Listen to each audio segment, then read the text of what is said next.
તો મિત્રો આજે ફરી એકવાર જોરદાર સ્ટોરી લઈને આવી ગયા છીએ। તો મિત્રો સ્ટોરીમાં એન્ડ સુધી બના રહેજો અને સ્ટોરી પસંદ આવે તો લાઈક અને શેર કરવાનું ભૂલતા નહીં। તો ચાલો શરૂ કરીએ। એક ગામમાં રમેશ નામનો છોકરો રહેતો હતો।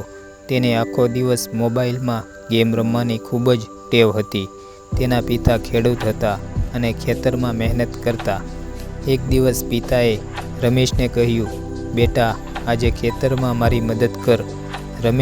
રમેશે જવાબ આપ્યો, હું પછી આવું, પહેલાં લેવલ પૂર્ણ કરું। કેટલાક દિવસો સુધી આવું જ ચાલ્યું। પરીક્ષામાં પણ રમેશના ઓછા માર્ક્સ આવ્યા। તે દુઃખી થયો। પિતાએ તેને ખેતરમાં લઈ જઈને બીજ વાવ્યું અને કહ્યું, આજે બીજ વાવીએ અને પાણી ન આપીએ તો પાક મળશે?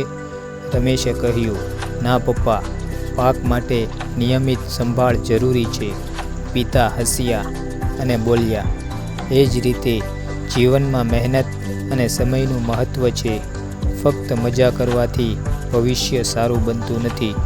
રમેશને પોતાની ભૂલ સમજાઈ। તેણે મોબાઈલનો સમય ઓછો કર્યો અને અભ્યાસ તથા પિતાની મદદ શરૂ કરી। થોડા સમયમાં તેના પરિણામોમાં સુધારો આવ્યો। મોરલ: સમયનો સાચો ઉપયોગ અને મહેનત જ સફળતાની ચાવી છે। તો મિત્રો આજની સ્ટોરી અહીં સમાપ્ત થાય છે। તો ફરી મળીશું એક નવી જોરદાર સ્ટોરીમાં।